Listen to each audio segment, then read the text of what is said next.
Price the lord. Rehoboth prayer ഫെലോഷിപ്പിലുള്ള എല്ലാ ദൈവമക്കൾക്കും കർത്താവായ യേശുക്രിസ്തുവിന്റെ നാമത്തിൽ എന്റെ സ്നേഹവന്ദനം. ഇന്ന് പകൽക്കാലം ഒരു ചെറിയ ചിന്ത ദൈവവചനത്തിൽ നിന്ന് നിങ്ങളുമായിട്ട് പങ്കുവെക്കുവാൻ ഞാൻ ആഗ്രഹിക്കുന്നു.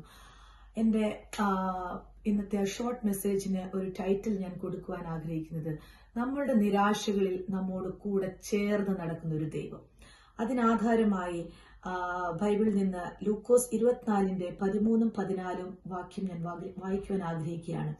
അന്ന് തന്നെ അവരിൽ 2 പേർ യെരുശലേമിൽ നിന്ന് 7 നാഴിക ദൂരമുള്ള എമ്മോസ് എന്ന ഗ്രാമത്തിലേക്ക് പോകയിൽ ഈ സംഭവിച്ചതിനെ കുറിച്ചൊക്കെയും തമ്മിൽ സംസാരിച്ച് തർക്കിച്ചുകൊണ്ടിരിക്കുമ്പോൾ യേശു താനും അടുത്തു ചെന്ന് അവരോട് ചേർന്ന് നടന്നു.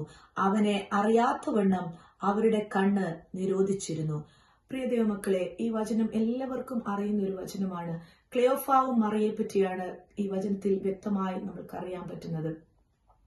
നമ്മൾക്കറിയാം, യെരുശലേമിൽ നിന്ന് എമ്മോസിലേക്ക് അവരുടെ ജീവിതത്തിലുണ്ടായ നിരാശകളും ഭാരങ്ങളും പ്രയാസങ്ങളുടെ മധ്യത്തിൽ അവർ സഞ്ചരിച്ചുകൊണ്ടിരിക്കുന്ന ആ സമയത്ത് അവരോട് കൂടെ ചേർന്ന് നടന്ന ഒരു യേശുവിനെ, ദൈവമക്കളെ, നമ്മൾക്ക് ഈ ലോകത്തിൽ നമ്മളായിരിക്കുമ്പോൾ നമ്മൾക്കൊരു വ്യക്തികളുടെ കൂടെ നടക്കാം, അവരുടെ മുമ്പിൽ നടക്കാം, അവരുടെ പുറകിൽ നടക്കാം. എങ്കിൽ ചേർന്ന് നടക്കുക എന്ന് പറയുന്നതിന് ഒരു പ്രത്യേക ഒരു അർത്ഥമുണ്ട്. അതിനെപ്പറ്റി ഹൈലൈറ്റ് ചെയ്യുവാനാണ് ഞാൻ ആഗ്രഹിക്കുന്നത്. ഈ വ്യക്തികളുടെ കൂടെ കർത്താവ് കൂടെ ചേർന്ന് നടക്കുവാൻ ഒരു കാര്യം അവർ ദൈവത്തിന് ഏറ്റവും വേണ്ടപ്പെട്ടവരായിരുന്നു. അതിന് പുറകില് കർത്താവിന്റെ ആ ക്രൂശീകരണത്തിന്റെ സമയത്ത് യേശുവിനോട് കൂടെ നടന്ന ഓരോ വ്യക്തികളും, അവന്റെ കൂടെ അപ്പം തിന്നവരും, കർത്താവിനെ കൂടെ പറ്റിച്ചേർന്ന് ജീവിച്ചവരും, അവന്റെ കൂടെ നടന്ന ശിഷ്യന്മാരും എല്ലാവരും അവനെ ആ ക്രൂശീകരണത്തിന്റെ, അവന്റെ പീഡാനുഭവത്തിന്റെ, അവന്റെ കഷ്ടതയുടെ ആ ബുദ്ധിമുട്ടിന്റെ സമയത്ത് ഇവരെല്ലാവരും അവനെ വിട്ട് മാറിപ്പോയെങ്കിൽ ഈ മറിയ കർത്താവിന്റെ അവസാന നിമിഷം വരെ എല്ലാ പ്രയാസങ്ങളും ബുദ്ധിമുട്ടുകളും കണ്ട് ആ ക്രൂശിന്റെ ചുവട്ടിലിരുന്ന ഒരു വ്യക്തിയായിരുന്നു ഈ മറിയ. അതുകൊണ്ട് തന്നെയാണ് കർത്താവ് ഉയർത്തെഴുന്നേറ്റ് ആ ദിവസം തന്നെ അവരെ കണ്ടുമുട്ടുവാനിടയായതും. എനിക്കിതിൽ നിന്ന് നിങ്ങളോട് പറയുവാനുള്ള ഒരു കാര്യം, ഒരിക്കലും ദൈവത്തോട് പറ്റിച്ചേർന്ന് നിൽക്കുന്ന ഒരു വ്യക്തിയുടെ ഭാരങ്ങളിലോ പ്രയാസങ്ങളിലോ ഒരിക്കലും ദൈവം അവരെ തള്ളിക്കളയുന്ന ദൈവമല്ല. അവരോട് കൂടെ ചേർന്ന് നടന്ന് അവരുടെ ഓരോ ആവശ്യങ്ങളിലും അവരോട് കൂടെ നടക്കുന്ന ഒരു യേശുവാണ് ഈ യേശു എന്ന് എനിക്ക് നിങ്ങളോട് പറയുവാൻ സാധിക്കുന്നു. നമ്മളുടെ ഈ ലോകത്തിൽ നമ്മൾ ജീവിക്കുന്നു. അതുകൊണ്ട് തന്നെയാണ് ആ മറിയയുടെയും ക്ലെയോഫാവിന്റെ ഒരു നിരാശയുടെ സംഭവത്തില് ആ യേശു അവരെ താങ്ങി നിന്ന്, എങ്കിൽ അവർക്കത് മനസ്സിലാക്കുവാൻ കഴിയാതെ വണ്ണം അവരുടെ കണ്ണ് കർത്താവ് മറച്ചിരുന്നു. നമ്മുടെ ജീവിതത്തില് പല എക്സ്പെക്ടേഷൻസ് നമ്മൾ ഈ ലോകത്തിലുണ്ടാവുമ്പോൾ നമുക്കുണ്ടാവാം. നമ്മുടെ ഫാമിലിയെ പറ്റി, നമ്മുടെ ബിസിനസിനെ പറ്റി, നമ്മുടെ ജോലിയെ പറ്റി, നമ്മുടെ കുഞ്ഞുങ്ങളെ പറ്റി. എങ്കിൽ ഈ എക്സ്പെക്ടേഷൻസ് ഒന്നും നടക്കാതെ വരുമ്പോൾ പലപ്പോഴും നമ്മൾ നിരാശിതരായിത്തീരും. അങ്ങനെ ഒരു ഗ്യാപ്പിലാണ് പിശാച് അത് മുതലെടുത്ത് അതിന്റെ അകത്ത് കയറുന്നത്. പിന്നെ അവൻ നമ്മുടെ ജീവിതത്തിൽ പല ടെംപ്ടേഷൻസ് കൊണ്ടുവരുവാൻ ഇടയായിത്തീരും. നീ ദൈവത്തെ ആരാധിച്ചിട്ട്, നീ കർത്താവിനോട് കൂടെ നടന്നിട്ട്, നീ ഇത്രയും പ്രാർത്ഥിച്ചിട്ട് എന്തുകൊണ്ട് നിന്റെ ജീവിതത്തിൽ അത് നടക്കുന്നില്ല, എന്തുകൊണ്ട് നിന്റെ ജീവിതത്തിൽ ഒരു വിടുതലില്ല, ഇങ്ങനെ അവൻ അതിൽ കൂടെ നമ്മളിൽ ടെംപ്ടേഷൻ കൊണ്ടുവന്ന്. ഇത് മുഖാന്തരം എനിക്ക് പല വ്യക്തികളെ അറിയാം. ഇനി എന്തിനാ ജീവിക്കുന്നത്, നിരാശ കയറി എങ്ങനെയെങ്കിലും ഒന്ന് മരിച്ചാൽ മതി, ഈ ജീവിതം നയിച്ചിട്ടൊരു കാര്യമില്ല, ഇങ്ങനെ ഒരു അവസ്ഥയിലേക്ക് കടന്നു പോകാനിടയായിത്തീരും. എങ്കില് സങ്കീർത്തനക്കാരൻ പറയുന്നു, ഞാൻ യഹോവയെ എപ്പോഴും എന്റെ മുമ്പിൽ വെച്ചിരിക്കുന്നു, അവൻ എന്റെ വലത്തു ഭാഗത്തുള്ളത് കൊണ്ട് ഞാൻ ഒരു നാളും കുലുങ്ങിപ്പോകുകയില്ല. ഇത് തന്നെയായിരുന്നു ഈ ക്ലെയോഫാവിന്റെയും മറിയയുടെയും ജീവിതത്തില്. അവർ കർത്താവിനോട് പറ്റിച്ചേർന്ന് ദൈവത്തിന് വളരെ ഇമ്പോർട്ടന്റ് ഒരു കുടുംബമായിരുന്നുകൊണ്ട് അവരുടെ ആ നിരാശയുടെ ആ ഗ്യാപ്പില് ഒരിക്കലും ശത്രു കയറുവാൻ ഒരു അവസരം കർത്താവ് കൊടുക്കാതെ വണ്ണം അവരോട് ചേർന്ന് നിന്ന് ദൈവത്തിന്റെ സാന്നിധ്യത്താൽ അവരെ ആ ഗ്യാപ്പിനെ കർത്താവോട് വെച്ച് ഫില്ല് ചെയ്യുവാനിടയായി തീർന്നു.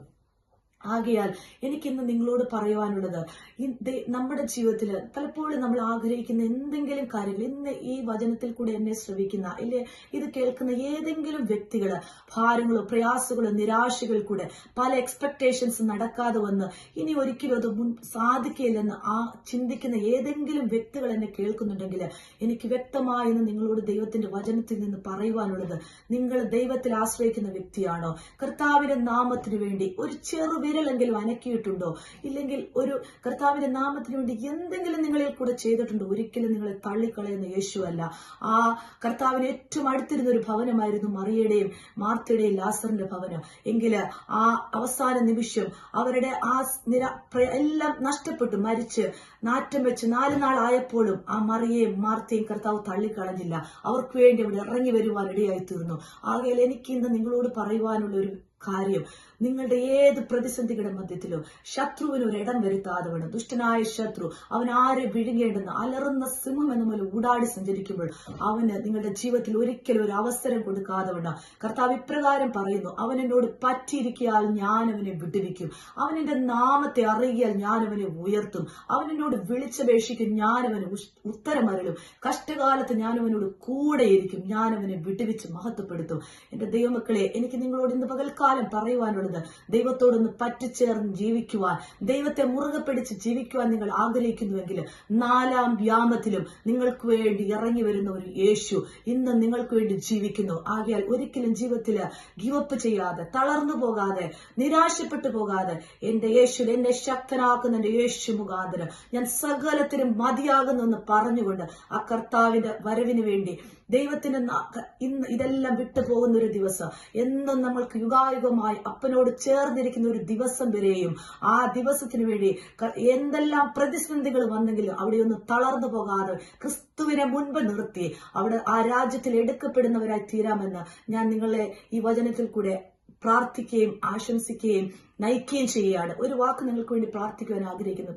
പരിശുദ്ധനായ ദൈവമേ, ഇന്ന് പകൽക്കാലം ഈ ഗ്രൂപ്പിലുള്ള ഏതെങ്കിലും വ്യക്തികള് അവരുടെ ജീവിതത്തില് ഏതെങ്കിലും മേഖലകളിൽ ഭാരത്തോടും പ്രയാസത്തോടും നിരാശയോടും കൂടി ആയിരിക്കുന്നുണ്ടെങ്കിൽ എന്റെ യേശുവിന്റെ കരം അവർക്ക് വേണ്ടി ഇറങ്ങി വന്ന് അവരോടുകൂടെ ചേർന്ന് നിന്ന് അവരെ ചേർത്ത് പിടിച്ച് അവരുടെ അഭാരത്തിൽ നിന്ന്, അവരുടെ പ്രയാസത്തിൽ നിന്ന് നീ അവരെ പുറത്തു കൊണ്ടുവന്ന് എന്റെ ദൈവത്താൽ എനിക്കെല്ലാം സാധിക്കുമെന്ന് പറയുന്ന അനേകം സാക്ഷികളെ അവർ പുറത്തു വരുവാൻ എന്റെ കർത്താവിന്റെ കൃപ എല്ലാ മേഖലകളും, അവരുടെ ജോലിയിലും അവരുടെ ഭവനത്തിലും അവരുടെ കുഞ്ഞുങ്ങളിലും അവരുടെ ബിസിനസ്സിലും എല്ലാ മേഖലകളിലും എന്റെ യേശു അവരോട് ചേർന്ന് നടക്കുന്ന ഒരു ദിവസമായി തീരുവാൻ എന്റെ കർത്താവെ നീ അവരെ സഹായിക്കണമേ, നീ അവരെ ബലപ്പെടുത്തണമേ, ശക്തിപ്പെടുത്തണമേ എന്ന് അടിയൻ അങ്ങയോട് പ്രാർത്ഥിക്കുന്ന കർത്താവെ.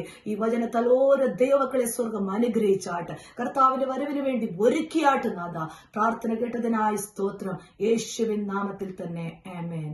God bless you all.